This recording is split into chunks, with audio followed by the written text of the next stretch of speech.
Right, folks. Well, folks, we're going to go ahead and get started while we wait for the last couple of people to filter in. Again, my name is Alonso Abugattas. I'm the Natural Resources Manager for Arlington County Parks. And just so everyone knows, we are being recorded. Well, this will all be recorded throughout, as well as the questions and so forth at the end. Along with me is Jen Souls, our invasive plants coordinator, and and she will be keeping an eye on the chat. And Ken Rosenthal, a naturalist with Gulf Branch, will also be coming in and out of the call as well. Just so you know, we'll go through this. I don't intend to stop for questions. I'll take the questions at the very end, but if you have questions, just enter them in the chat, and those questions will be asked at the end of the presentation themselves. So without further ado, we'll go ahead and get started. And again, this is a virtual presentation of our natural resource protection areas. And I'm sorry, it should be natural resource conservation areas, interesting enough. So I even got the title wrong. But yes, so it is NRCAs is what they're normally called. Just as an overview, so the NRCAs were something that was formed after the last Natural Resource Management Plan, which was approved by the county board back in 2010. And the idea was to come up with a separate park category, the best of the best, those areas which needed additional protections.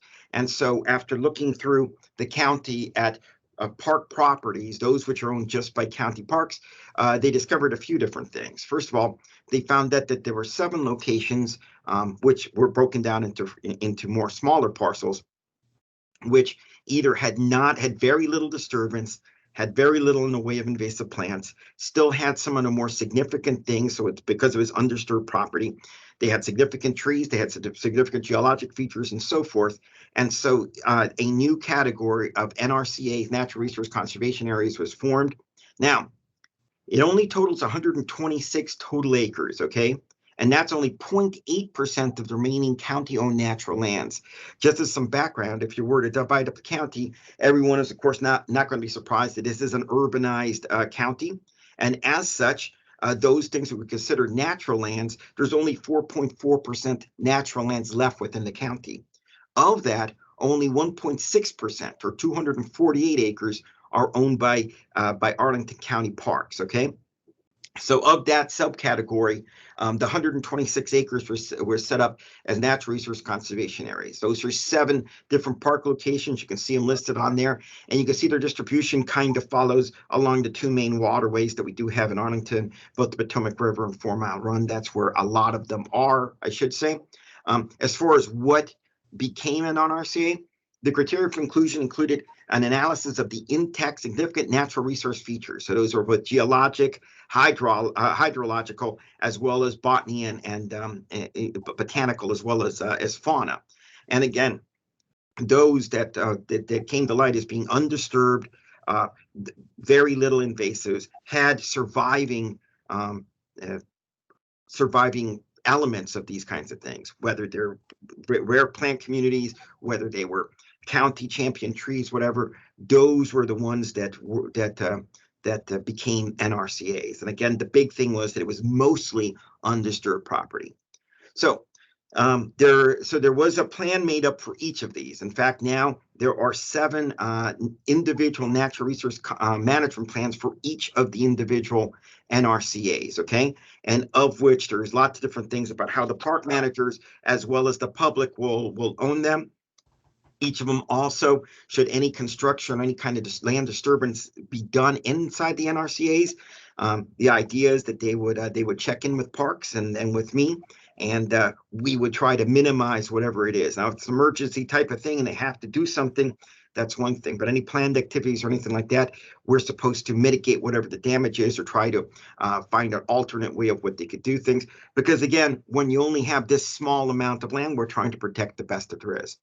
Another thing that we need to mention about these NRCAs is that if anyone wanted to plant anything within the boundaries of NRCAs, they have to be local eco-type plants that are used for restoration efforts, and those planting lists would have to be approved by the Natural Resource Management Unit, which would be us here again. And so that protects it. Almost all the plants are usually within 30 miles of the Arlington area. sometimes as far as 60. Pretty much is 30 miles, and it's all local ecotype, some of which we grow our own in our own native plant garden. But other ones we purchase from other sources, including Ursanga and so forth. But again, people cannot just plant things within these NRCAs without them being local ecotype plants. So anyways, just a little bit about NRCAs in general, as well as some of the protection measures. And as I mentioned, each of them has their own individual natural resource management plans, each of which was signed off by the division chief and has been approved by many of the park managers and so forth. So if you look at the 126 NRCAs, they are Gulf Branch, Donaldson Run, Windy Run, Fort C.S. Smith, Long Branch, which is also Glen Carlin Park, which is actually divided up into 4 parcels, Arlington Forest, and Barcroft. And we'll do a quick once-over to discuss each of these things in sequence, so we have a little bit about them. And again, if you have some questions, put into the chat, and we'll be happy to answer them as best we can at the end of the presentation. So we're going to start off with the Barcroft Magnolia Bog. And Barcroft Magnolia Bog here, you can see what we're typically looking at. You look at this one as a typical NRCA, because one, you'll notice the different things which are out there. The springs are marked, of which there's 18 of them inside Barcroft Magnolia Bog. So when they talk about a magnolia bog, it's actually a complex, a series of 18 different springs that spring out. The area around there is technically a magnolia bog, but the NRCA is kind of protected within it because it's not just the springs. You can't have the springs if you don't preserve the upper woodlands and so forth that feed those springs. But here, as you can see, is the typical things in an NRCA that we usually see.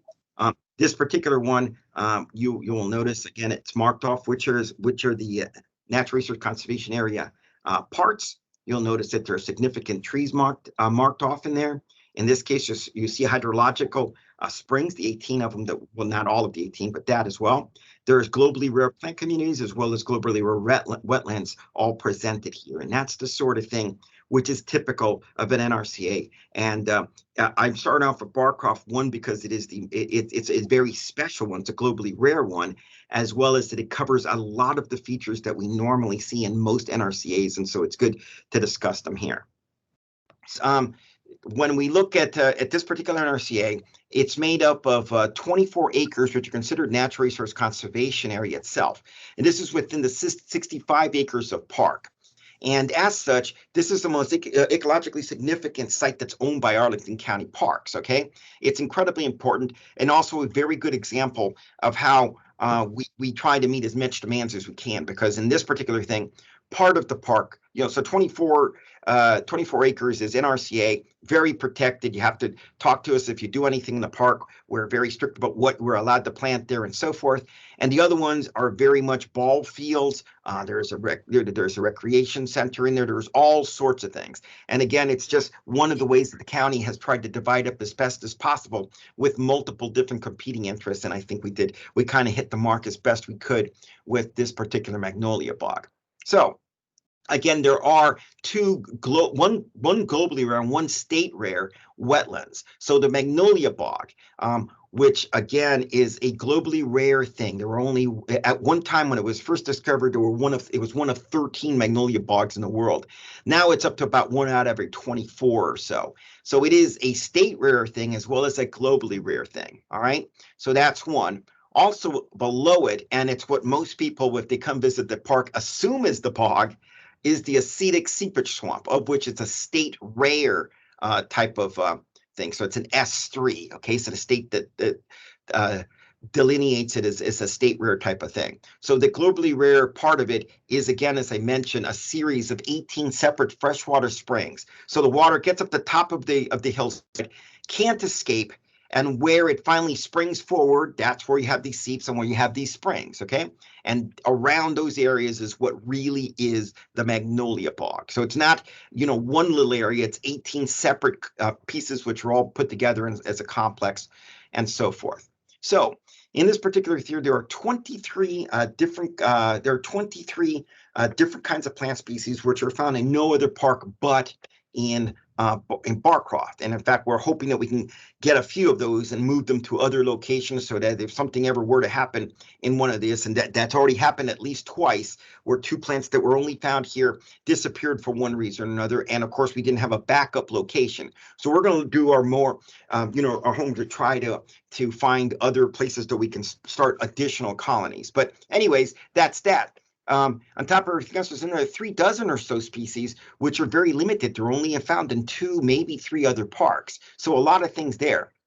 Within Barcroft Park itself, not always within the NRCA itself, is the county champion green ash, the county champion poison sumac. And again, poison sumac, that is one of the things that makes a magnolia bog a magnolia bog. It's one of the criteria of what you need to find there. And believe it or not, poison sumac is a state rare species, not just rare here, but in Maryland. You only find it in boggy areas, okay? You don't find it just growing here, there, whatever. It's growing in the mud, in the swamp. And the county champion is, of course, here in this particular bog. It also, at one time, the second largest river perch in Virginia. That is in severe decline, and I do need to check on it. It may no longer be around anymore, but at one time was the second largest one in all of Virginia. But again, like I said, it has been declining. So there are some significant trees too. There are sweet bay magnolias in here. They don't grow as big as they do in the south, but that is one of the things that you have to have here.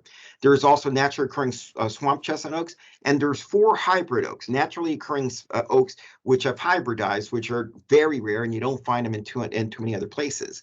As far as wildlife, there is actually a Needham skimmer. It's a type of dragonfly species, which was not found in any other place in Arlington, and is uncommon in Northern Virginia. There is also gray fox seen here. It's not very common in other parks, but it was seen here, and it's even been thought that it actually did den here and did raise young in Barcroft itself. After we started restoring the different places, and in particular the meadow that I'm going to talk about in just a little bit, we planted certain kinds of plants, and when we did that, lo and behold, the little wood satyr, which is an uncommon butterfly, which should have been found, but despite us looking around for 4 years, not finding it in Arlington, once we planted its host plant, what the caterpillars needed to survive, it finally has showed up, and now we have little wood satyrs also present there. So again, a good thing. You plant it and they will come. In this case, we planted the right host plants, and the caterpillars to feed on them came back. In this case, they feed on different types of grasses. So it's also one of 4 sites in Arlington where we have spotted salamanders laying eggs. We've also have wood frogs, spring peeper tree frogs, and it appears now Cope's gray tree frogs also in Barcroft. And again, with a couple of those, the wood frogs and the spring peepers, we actually built some artificial pools, and we reintroduced those very carefully after having tested them for diseases and so forth. So we're very happy about the returned, what is historically found there, these different kinds of amphibian species. So there you go. Also, the place has got all sorts of neat stuff, some of which just kind of flies through. I've seen woodcock there on numerous occasions. It's a pit stop for the increasingly rare rusty blackbirds, which I believe have suffered something like 80% declines throughout North America. And again, they don't live here. They go way up north in order to breed, but they have to stop at these different places in order for them to feed on. And this is the perfect location, this Huntley Meadows and places like that. That's where you're going to find rusty blackbirds stopping at. So it's a winter stopover. It also has the only county record of a yellow-crowned night heron that's found here, and we have nesting black-crowned night herons as well. So again, all in all, not too bad. There's some really cool stuff in Barcroft. So, and now I guess I have to do it this way. It also has won an award. It was voted in 2016 Virginia Association of Counties. They put this as an innovative environmental program, and the Magnolia Restoration Project. And it was a combination, not just what we did, but of course the help of numerous volunteers. And so a pat on the back, because I believe that many of you guys are probably listening to the same presentation. So again, it has received a state award as far as its environmental efforts and how we try to preserve it. So here are just some of the unusual plants that we have here. There's actually many different kinds of sedges in there, most of which are difficult to identify. But again, they do grow in this swampy type of areas. So bog sedge is just one of them. It's a great place for swamp hog, one of the swamp viburnums that grows around there.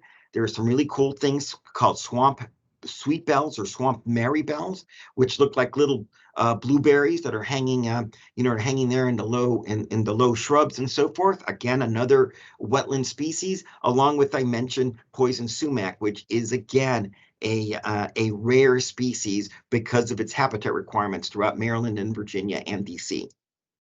So I mentioned how the little wood cedar came back. This is a kind of interesting thing because whereas in most places add ball fields, this is probably one of the few places I've ever heard of one where a practice field was removed.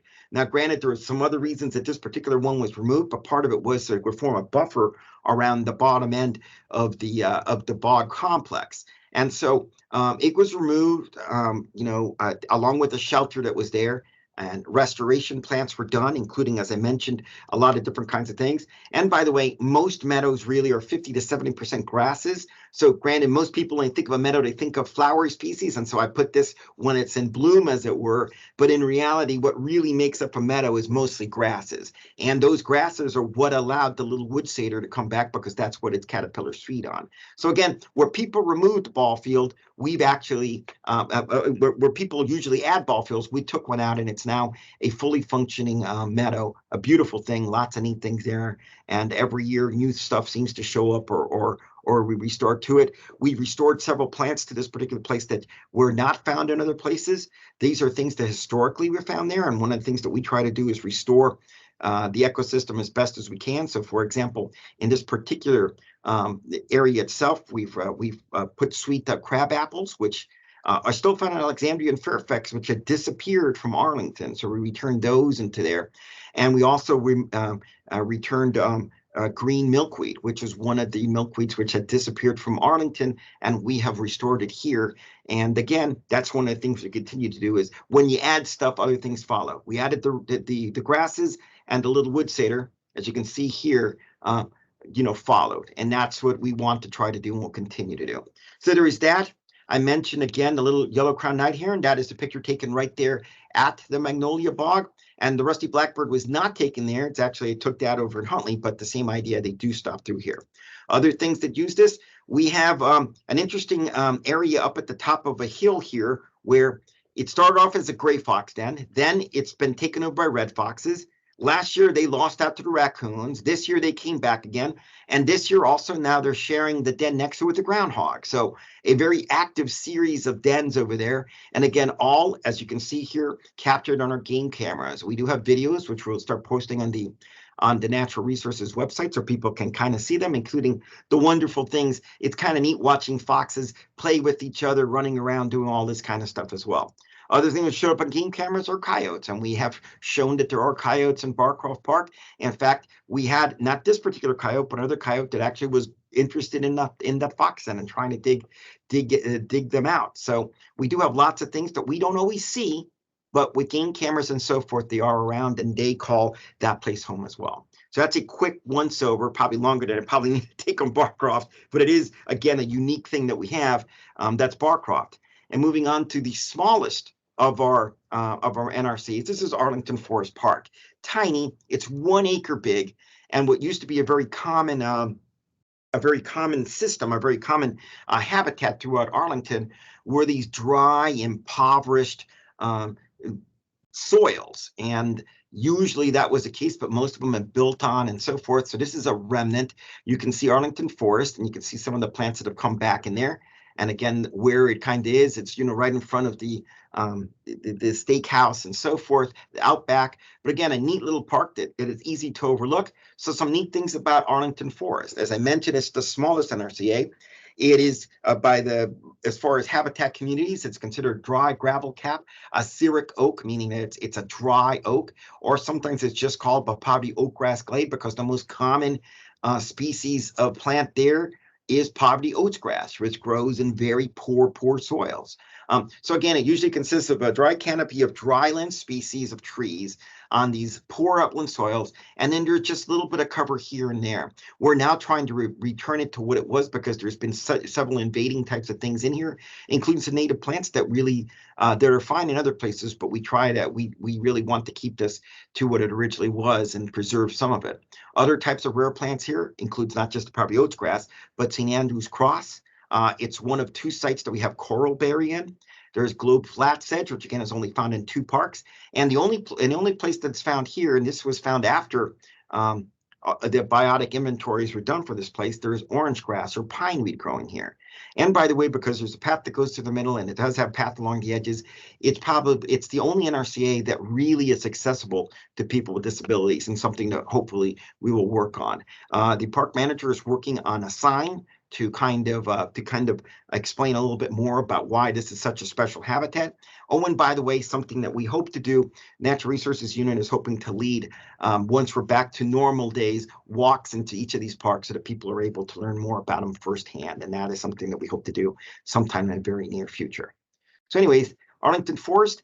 So one of the things that's come in because it's disturbed soils on the edges are beggar ticks. So these are tick seeds, Bidens. These are these grow, and they might be done by now, but they're really beautiful when they grow. They're all along the edges, which is where the disturbed habitat is, and it makes for a beautiful, beautiful look at it, covered in pollinators and so forth. All came in on its own. This is the pineweed or the orange grass, a short-growing type of thing. Really easy to overlook. But again, the interesting thing is it's been found in no other park in Arlington, only in Arlington Forest. And the other thing, which is only found in a couple of parks, both in Wakefield and here in Arlington Forest, is we have these, this is St. Andrew's Cross. It's in the St. John's wort family, a neat little, very, very low growing shrub. You know, if it grows a foot tall, that's a really, really tall one. Here's a nice one. This is one that we planted a few years ago and is now doing wonderfully. We are trying to restore the original plants that were in these areas. And this was one that we did plant in that area and is doing really, really well. Because the soils are so impoverished, much of it looks like these empty places where you see lichen growing on top. You see different kinds of mosses in certain areas. You see the Proudby oats grass growing as best as can through there. But because of that, and because it's so dry, other things make use of it. For example, it's a great spot for solitary bees. And here you can see the burrows of these different types of solitary bees which grow in there. Why? They don't have to worry about being flooded out. It drains very, very well. There's not a lot of ground cover around there. Believe it or not, one of the things that bees, ground nesting bees like is they don't like a ton of grass. When there's a ton of grass, they don't do well. But here, where there's all these open areas and so forth, that the bees do very, very well. I think that there's something like 4 different species that I've noticed of bees just in Arlington Forest. So moving on, we're going to go on to Fort C.S. Smith. Fort C.S. Smith here, even though it's a very large park, much like Barcroft, only one section of it is really considered the NRCA, and we'll talk a little bit about that. So this is Fort C.S. Smith Park. What's interesting about it is while the park is really 19 acres, actually I think it's 23, but if you take out the house and things like that. So 19 acres, which includes a couple of meadows, most of which are not the same type of meadows that we have in, for example, in Barcroft. Many of them were replanted. The thing has been reworked. The soils, it's been tilled. So it's a very disturbed area. So the meadows don't qualify as NRCA, but otherwise it has been replanted with all sorts of different kinds of things. Again, it was a Civil War fort, a Lunette fort, so it's a historical site. So the NRCA makes about 4.4 acres, and it abuts on the national park property. It does have, again, a historic spring. It has woodland seep. There are 6 significant geologic features, including a very large granite outcropping, which is unusual to see inside Arlington. There are several significant trees, not all of which are in the NRCA themselves. The county champion tulip tree. We have the state champion alternate leaf dogwood, the county champion dwarf hackberry, the state champion American hazelnut, and a couple of other ones, including some which actually were not actually native, but they were planted as part of this fort afterwards, and so they were there. Other noticeable plants, well, there's silver spleenwort. While one type of toothwort is quite common, we have broadleaf toothwort here, which is not a common one for this area. There is yellow jewelweed, which is usually restricted along the Potomac River. There is goat's beard and many other types of plants would call Fort C.S. Smith home. So here we have Greg Zell, who actually was the first person who started, I guess, the original natural resource management plan. And here he is sitting dangerously close to some poison ivy with the county champion tulip tree. And it just shows you how big this particular tulip tree is. And again, several of these different trees, Greg, along with the tree stewards and other volunteers, measured many of the trees to find out which ones needed certain protections. And all of these significant natural resource features, whether they're geologic features, springs, county champion trees, some plant communities, they're all, and the NRCAs all have a 100-foot border around them, so that if anybody was to do any kind of construction or things like that, they're supposed to trigger us trying to do an inventory to see if there's a way they could go around not doing this kinds of things. So all of our significant natural resource features are mapped and are protected as best we can. So here is the meadow itself. Now, unfortunately, it's not a great look because it's actually not in bloom. But when it is in bloom, most of it is made up of cassias, these sennas. They make up a ton of it. Now, this was probably not originally part of the feature, even though it is a native occurring plant, but was planted there as part of something to, to make it into a more beautiful looking meadow. And so it is found there, supports a ton of different pollinators. But we also do other events. Here you can see a planting event, and you can see we have a lot of plants which you put out there, and we try to restore it. We look at which plants are supposed to be in there, and we plant them back, knowing that when we do so, it'll support other wildlife later on. Here is also an interesting thing that was put in by the Bird Club a long time ago. It's a birding stream now, which is used every year by American toads to nest in. Again, it's a circulating stream. Moving water, of course, attracts birds, and it's a nice place. This is a favorite place for people to go birding. So again, we'll continue on. We're going to look here at Donaldson Run. So Donaldson Run, again, it's a small little feature. I'm sorry, it's actually one of our larger NRCAs, but again, it's not all of the park, which is true of pretty much all of this. Most NRCAs only make up a portion of whatever park they're in. The only real exception is Arlington Forest, where most of it is in there. In most places, it's just a small portion of the undisturbed land, which is part of the NRCA. In this particular one, Donaldson Run, it's about 30 acres, and it's mostly older growth, mature hardwood forest. It does have stream valleys, and it does have woodland seeps, which make up for it. There are a couple of significant trees. One is an American sycamore, and there's also a giant sassafras tree in there. Also, because this is it's along the river and it's a cooler portion of the habitat's much cooler than other parts of Arlington. There are some leftover northern species here, so there are naturally occurring sugar maples here, as well as eastern hemlocks, and both of these are suffering, of course, not only from from global warming, but also from different kinds of diseases, including things which are attacking, for example, the hemlocks. But this is one of the places where they're naturally occurring, and where you can still find remnants of these different things still in this valley. Other rare local flora. This is one of the few places we have two patches Lycopodium, and this is a fern relative. And even though it's not super rare in other places, it's pretty much disappeared. So that we only have them in a couple of parks, and Donaldson's Run is their stronghold.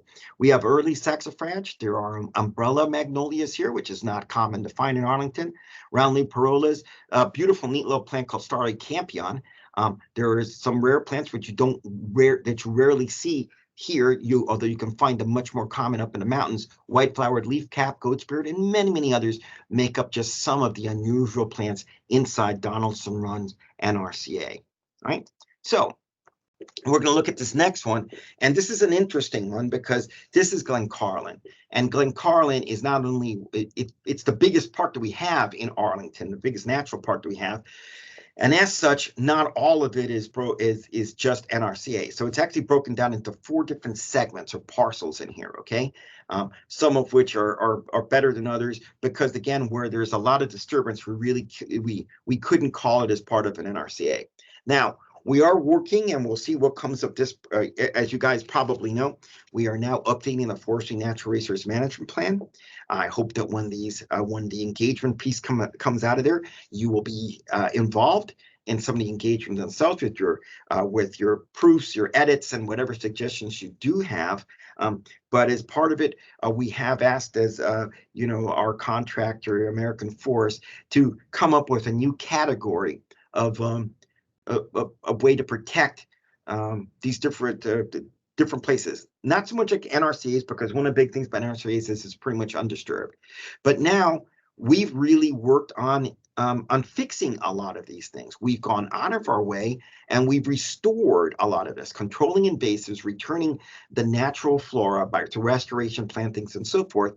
And so we are open to trying to find a new category of natural land, which has somewhat some of the same kinds of protections that are tied in with them that the NRCAs have. So we'll see what those things are. But again, until we have that, we still have just these 4 little areas which are part of the NRCAs. Now, I'll also fess up about something else, and that is when people, for example, and Barcroft is a pretty good example, ask me, hey, where is the NRCA or whatever like that, I frankly let them assume that includes the meadow and so forth and whatever, because meadows, if you think about it, meadows are much rarer in Arlington. It's a much rarer habitat than woods, okay? And so that's one of the things we want to try to protect, is something to protect meadows and some kind of meadow management plan, because it's much rarer. So I let people assume that the meadow that was in there is part of the NRCA, and no one's questioned me, and so it still has the same kinds of protections as the NRCA has themselves, but I'm hoping that we can expand that so that we have a new kind of category for some of these other locations. All right, so anyways, just look a little bit at Glen Carlin, which again is separated into 4 parcels. So as I mentioned, Glen Carlin is the largest single park that we have within Arlington County's park system. It's 97 acres, and of which there are 4 sections which total up to 56 acres, which are really the NRCA parcels themselves. It does have some unique geologic features, including stream exposures. It's a great place to go and study geology. You can see some of the stuff which is unaltered. We have not put riprap. We have not, it's just the natural parts of the stream which have been exposed. You can look at. Also, it is one of the places. One of the places basically dividing line between the coastal plains and the Piedmont. And here it's easy to see where, one thing goes into another. And one of those places, which is fairly easy to see, is what's called Huffman Falls. And again, it's something that people that study geology and things like that can look at, because you can kind of see the difference between this is where the coastal plain ends, this is where the Piedmont starts, and it really covers places such as Huffman Falls and some of these stream exposures that you see, which is mostly found around Glen Carlin Park. So again, unique geologic features, something else for people to study and so forth. And again, I'm glad we're preserving and significant geologic features. Now, again, there are historic springs and woodland seeps. I'll talk about that in just a little bit. Also, this is only one of 2 places where the forests have never been logged, okay? So as such, one portion of Glen Carlin Park is part of the old growth forest network, okay? And in there, these are trees which were not cut down during the Civil War. You have to remember, of course, when the Civil War came here, most of the trees, except for 1 or 2 here, grandfather trees, shade trees that were left, they were all chopped down in order, of course, to not hide, one to feed the army that was here, but also one to make sure that any opposing army could not hide in them. And so most of the forest was chopped down. So it's very nice that we do have 2 places that they were not chopped down, and one of which the Arlington County owns, and that is in Glen Carlin Park, and that is something that is now part of the old growth forest network. Along with that, in this old growth forest right below it are some really old growth mountain laurel stands. Mountain laurel grows extremely slow, and so what doesn't look like these big, huge stands of it, in reality, these are things that are over 100 years old, and we have some neat little places like that, which also is part of Glen Carlin as some of the significant features here. So there are some really cool things. The county co-champion witch hazel is found here. The champion Pinkster bloom azalea is found here. There's also a significant black oak, a very large black oak, which does not quite rise to the level of being the county champion or anything, but is one of the bigger ones around. There is also a ton of really cool rare flora that includes dwarf ginseng, It includes the starry campion, which I did mention before in one of the other parks, showy skullcap, which is great if you've ever seen it in bloom, beautiful up in the mountains. Well, here's one of the few places not up in the mountains where you can actually see it in Arlington, would be in one of Glen Carlin forests. And some plants which we're really working hard to protect, such as trailing arbutus, which unfortunately, because there's such few places left, it's not being pollinated. And so we're working now with the folks from the city of Alexandria to see if we can hand pollinate these things and increase the population of trailing arbutus. Since trailing arbutus depends on certain mycorrhizal fungi in the soil, it's not, we'd have to let it reproduce right there. We can't just grow it in our park and then put it in there. It's not a restoration plant. If this fungi is not in there, you're not going to get trailing arbutus to work. So the best we can do is hand pollinate them and hope that there's still the fungus around it that the trailing arbutus can find a different place to be. Anyway, lots of other stuff. There's melon grass, a lot of other things. Again, that's just Glen Carlin Park. And again, some of the neat things about it. As I mentioned, here is what was given the county. It is, as I mentioned, a part of the Old Growth Forest Network. The Old Growth Forest Network is working very, very hard to find some patches of work in every state to be part of the Old Growth Forest Network. And I think they've gone through most snakes and found at least one or so forth. And again, some places it's much easier to find than others. And I'm very happy that Arlington County, and in particular, the one section of Glen Carlin, was actually part of this network itself. So kind of a cool thing of an undisturbed, unlogged, place where we still have this old growth forest. So I mentioned the mountain laurel stands. Here is Greg Zill, as mentioned before, the original natural resource manager.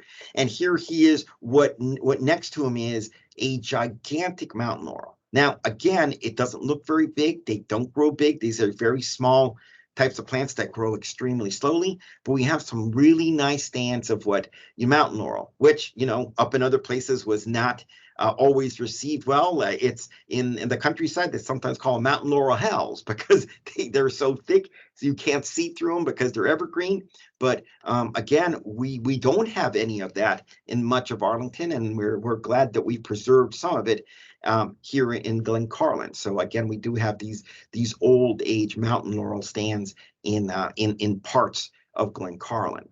As I mentioned, some of the historic features, Carlin Springs, well, here is now kind of built over. Here is Carlin Springs. And so there are two of them. And here is the opening and so forth. And again, it is a historic feature itself, but this is the original Carlin Springs. One of several springs that people would come in during, a long time ago to come recreate at and so forth. And again, it's been preserved in one way or another, and you can still see water coming out of it and so forth. This is Carlin Springs, again, right in Glen Carlin Park, just below Long Branch Nature Center.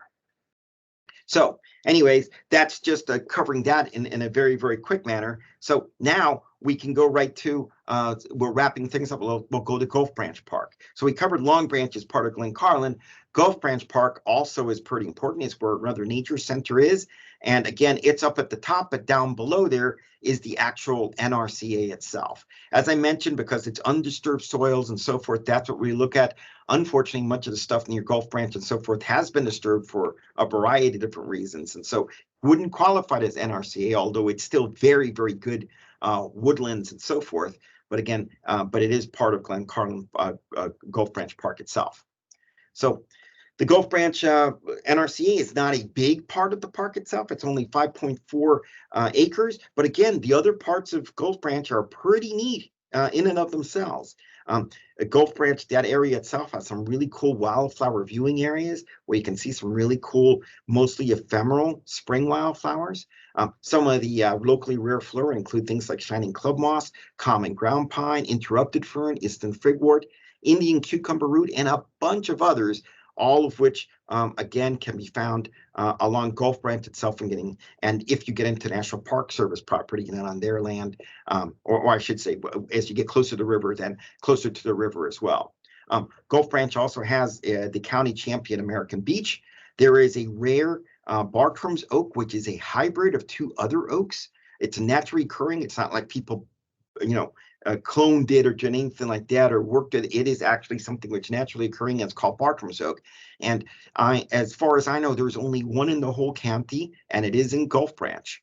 There is also some huge stands of greater rhododendron, what are usually called rose bays. In fact, Gulf Branch at one point was called Rhododendron Run. There were so many of them, and many of you guys that have visited Gulf Branch yourself have still see vast extents of those rhododendron little evergreen shrubs in there, which is pretty neat.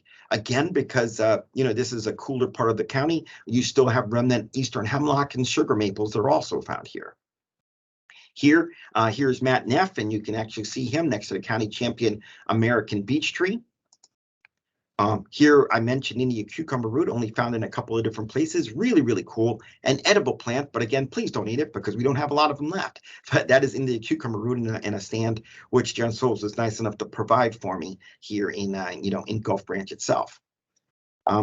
We go back onto Windy Run, and again, it does make up one portion of the park itself, not all of it. As I mentioned, that's the truth of pretty much every other NRCA except for Arlington Forest. In this case, 7.5 acres is considered the NRCA, the undisturbed portion, out of 14 or so other acres, which are in the Palisades section of the Potomac. Okay, again, it does have springs and woodland seeps in it, some of which are fairly undisturbed and so forth. It does have the county champion northern red oak, and this is a huge red oak. In fact, it's the 5th largest in the state. Down there, again, because it's near the river and so forth, and because it's a little bit cooler, you also have sugar maples to grow through there. Other locally rare flora include false daisies, smooth rock cress, alternate leaf dogwoods, bluets, wild sarsaparilla, early saxifrage, and a bunch of other ones, particularly ephemerals and so forth, and especially that you could find mostly in the springtime different sections. So here you can actually see the county champion northern red oak, and that's just one example of what it is and so forth. And with that, I'm going to conclude my presentation. I'm going to stop sharing, and the reason I want to do that is I want to leave some time for us to be able to discuss whatever questions you may have had. As I've already mentioned, a lot of this, Dave, I'm going to stop sharing here. A lot of this hopefully is have been put in the chat so that we can kind of go through there. So before we open it up and so forth, if we have some questions that are already in the chat, I'll be happy to. And if we don't, I'll open it up. We'll take some turns, and hopefully everything won't get too chaotic. We'll ask people to take themselves off of mute after we're done with the questions in the chat, and you can ask your questions as well. But for right now, are there any questions in the chat which we need to try to address first? I'm just gonna, this is Jennifer. I'm just gonna sort of go back through them backwards in order. Okay. Somebody was asking where the old growth section was in Glen Carlin. So of the various NRCA sections, which one is the area with the old growth? So it's a section of park which is behind where I think shelter number 2 is. So down below is where there's a crossover to the river, where there is a shelter. There is they've redone the restrooms down there, and there's also where we have a playground down in there. Up at the top along there, not only will you bump into first a large stand of these, as I mentioned, the mountain laurels, but then up at the top there are some of these old growth forests which are still there. When a couple of them came down, most of them, were at 180-year range or so. When one would come down in a storm or so forth, and it's in that particular area up at the top there. Okay, thanks. And then we had some questions about the meadow. When you established the meadow where the practice field had been at Barcroft, Yes. How did you get rid of the existing turf? Was that a chemical treatment, manual removal? So again, there was turf in there, and so I wasn't there when they did that, but part of it had to do with they actually did not use herbicide. I think that there was some disking of the field itself. A lot of it was compressed because people had run on it and so forth, whatever. And then because some of the things that are growing there, and that's still the case. So for example, one of the things we have in Barcroft itself is swamp chestnut oak. Swamp chestnut grows in swampy areas where there's depleted soils, there's not a lot of oxygen, anything like that. And so it does very well in this very compacted soil as well. And that was one of the main pioneer trees that was put in there, some of which are still surviving now. And so there was that. There was also, we bought a lot of different plants in this case because we did not have a native plant nursery in effect yet. We bought lots of plants from Mersaga. We looked at which things were likely to grow here. We conferred with local botanists, including, for example, Rod Simmons and John Parrish, two fairly well-known local botanists, and they recommended which things would belong in this particular park, of which we only used local eco-type stuff we included in there. Interestingly enough, we still continue to do restoration plantings, adding these things, but a lot of other stuff came in on its own where we never planted whatsoever. It takes, for a forest, it takes a while for them to establish themselves. But for a meadow, 5 to 10 years is not a big long time. So it's not going to look great for the first 5 years, but after the first 5 years, things tend to grow a little bit better. Now, this is the case a lot of times and why we sometimes cheat when we do some of these meadow plantings or something like that, because we know people have no patience. They don't understand. There's an old saying about master gardeners when you plant the plant. First year, they sleep. Second year, they creep. Third year, they leap, okay? You got 3 years before a perennial really takes off, okay? And that's basically what most people have none of this. When they see that we've removed invasives on place, they expect a forest tomorrow, okay? Even though that's a pretty ridiculous thing to do. What's wiser to do is to see what comes up out of the soil, the seed bank, and see what things naturally could occur there. But since people don't have that kind of patience, we do sometimes cheat. In this case, it is wise to sometimes use annuals, which are very, very showing. You've seen some of them, for example, when I show you pictures of Arlington forest along the disturbed areas. Those are annuals. They come up one year, they die the next year. But for that first year, they're very, very showy. And that at least helps some people think that something had happened there. But it took at least 5 years and closer to 10 before it really became a fully functioning meadow, because we had to be patient and we knew that we were creating something that brand new in that particular location. Thanks. And then I think we have 2 more questions, and I'm going to sort of open it up. Okay. This was a question about the Barcroft bog, which was, have the wetlands retreated at all given the development up on top of the hill that feeds the seeps and springs? Yes, so the communities that were built around there definitely affected them. So it's believed that Barcroft extended much, much further. So the reason the Barcroft, the Magnolia Bog was discovered was due to some due diligence, again, by Rod Simmons and John Parrish, where they looked at historical records, and I'm trying to remember the gentleman's name now. Jen, if you can remember it, I would love it. McCarthy? Is that right? Yeah, that's it. McCarty. Yeah. McCaffrey. No. Sorry, Okay. Anyway, something. Anyways, so this guy back in the 20s, he had still seen remnants of it, and he had made good notes of it. And interesting enough, when we're doing research in the original plan by doing biotic inventories, they followed up on that. And when they found this, they're like, oh my God, we think we found a historic bogs of what were the original magnolia bogs that McCarty. Anyway, A-T-E-E. I just looked it up. What is it? A-T-E-E. McAtee. Mickety. Okay. It's Mickety, I think is how they pronounce it. Anyway, so he actually, when they looked at it, it was much, much larger. Okay. It's definitely been reduced quite a bit. Okay. It's lost a lot of what was the original part of those lands. And again, much of it was drained. There is a thing that some people assume is it's a stream. It was man-made to kind of control water runoff and so forth. So again, the McAtee, that's the name of the guy's name, McAtee. So it was much, much larger. They changed a lot of the hydrology there for what it worth. So it was much, much bigger. You have to remember that at one point there were magnolia bogs throughout this whole region. Okay. But most of them have disappeared, been worked on. People did not appreciate bogs. They got rid of them, they drained them, whatever the case may be. But the original bog was much, much larger than what we have now. These are remnant. By the way, we have two other remnant bogs that don't rise to a bog level. They've been so altered that you can call them remnants. They used to be bogs, but they're gone now. We really don't have a true bog. Even this was a much larger bog complex. Now we're down. Originally, we're at least 23 springs there. We're down to 18 springs now. But again, it still is a bog much bigger than just a little segment here and there. Okay, more. All right. And then this was the last of the original questions, and then I don't know if you want to. I know one more has come in, but if you want to look at them yourself, or we can open it up. Okay.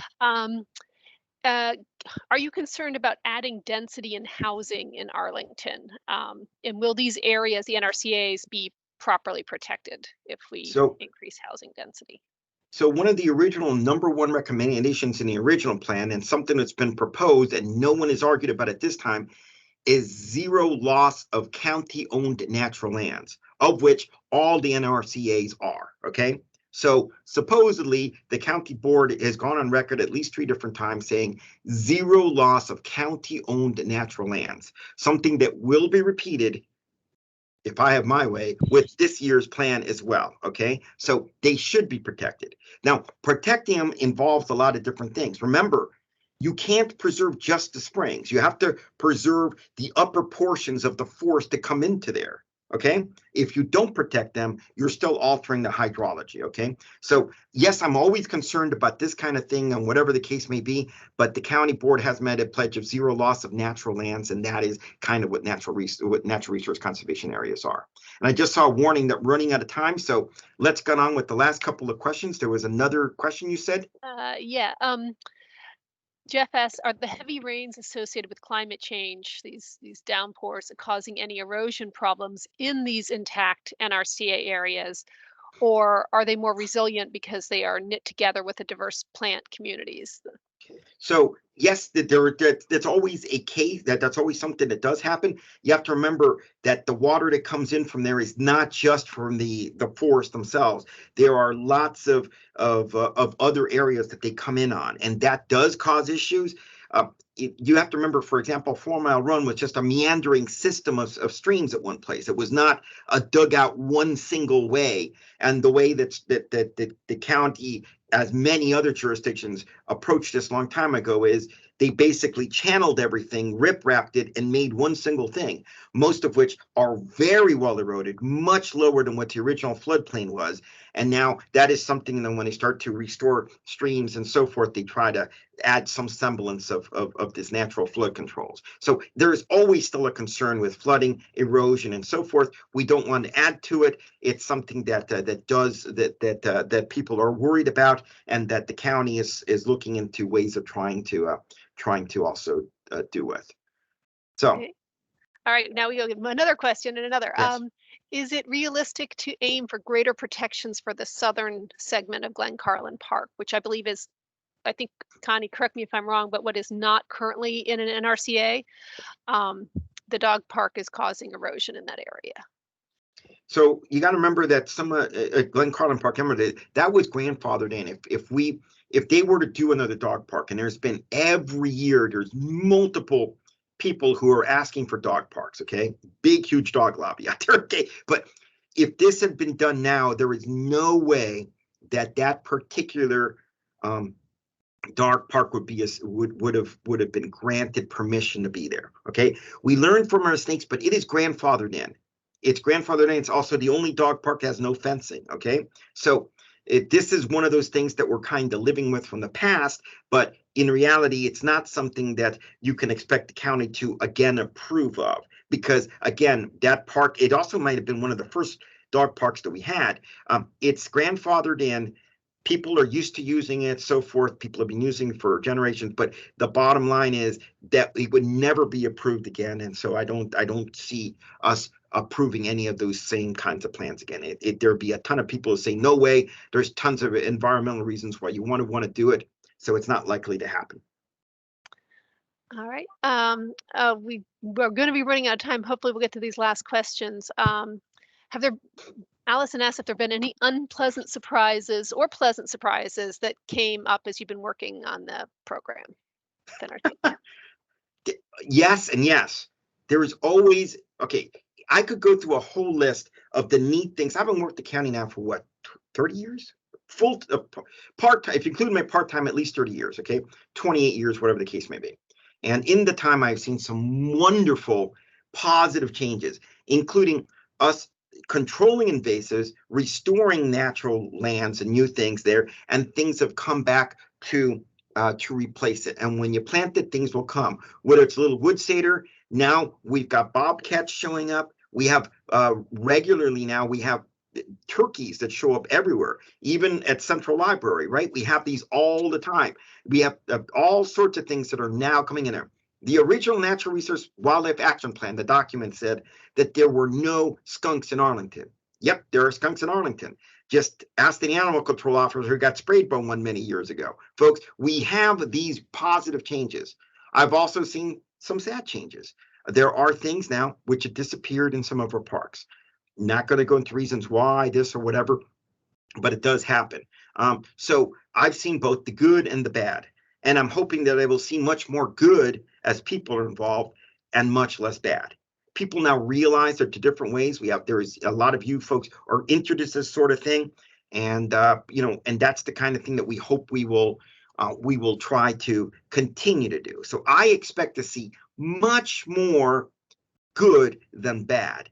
But I'd be lying if I told you it was all roses and all this and that. You always see these things. And if you've been with the county as long as I have, you've seen them too. It's just one of those things. We take the good with the bad, but thank God I've noticed much more good than bad. That's a good thing. All right? right. And then I know we are at 8 o'clock, but we had one last question that came in Yes. before that. So if you don't mind sticking on for another minute. Yes. We ask about beggar ticks and other meadow plants and Arlington forest plant appear to be spreading into the lower or undisturbed parts of the park. Are there plans to control that spread of the Yeah, it's taller not going to happen. So part of it is an annual, and it popped up in the undisturbed area before. We are starting to go into a new management practice for Arlington. It will be mowed at a certain. So we have to time the mowing carefully. It has to be after the probably oats grass goes to seed. So I'm guessing the beginning of July, and then we should mow it. That should help control some of the invading types of things that come in there, some of which are invasives, and some are natural, such as the beggar ticks, which just come in on their own. And that will hopefully help control it. Will it completely control it? No, but it will make a big difference in what it's going to happen. And again, we do the best we can with the resources that we have to manage these things as best we can. And in this case, and you know what's going to happen? The first time we come through there and we mow it, all these people are going to come out of the woodwork. Why are you doing this? You're destroying that. You're destroying this. Folks, I hate to tell you this, but with what we have now, we have to come up with the best management that you can. A long time ago, you could protect the land. That's all you need to do. You had no reason natural resource management. You said, you got it, protect it, you preserve it. That's all there is to it. That's not the way it is. Between invasives, EDRR, early detection rapid response species, some of which are fungal and animal, all of these new things that come in there, you have to manage them. And when you do, someone's not going to be happy. But that's what's going to happen. But we are going to manage it to do the best we can. And in that particular park, the things that belong there are some of the plants that I mentioned before that I've already shown, and much less some of the broom sedge, which is another native, or the Bidens, the beggar ticks, whatever. And some of those we'll have to lose in this, but that's just part of trying to manage this at the best we can. So, folks, I do appreciate you folks coming in there and hanging out with me on this evening. And again, just so you know, we are planning to do some different types of walks next year when we're back out of all of these kinds of things, and we hope that we can do some walks to try to do this. We've also been asked by the different civic associations to come present to them, and we will try to continue to do that a little bit better as well. And when the Forestry Natural Resource Management Plan engagement comes along, all right, which I'm hoping, I can't hope, I don't want to put them on a timeline, but when they do come out there, that you will look at it and you will participate so that you have your say in how we become better stewards of what we have here in Arlington. I constantly go to that 4.4% natural lands, and the 1.6% or 1.7%, which are county-owned natural lands. I want to improve on that, okay? And I'm hoping with your guys' kind of a support on this kinds of things, we will have a forestry natural resource management plan that helps to do just that. All right. So, folks, thank you guys very much for this, and I'll sign off now. And again, go about your. I'm gonna go get some dinner. And again, thank you guys very much for this, and we hope to repeat these kinds of programs on a much more regular basis. And I do also invite you guys to come check out the natural resources website that we have up as well on the environmental side. All right. Thank you guys very much. And until Thank you, Alonso. bye-bye, folks. Everyone take care.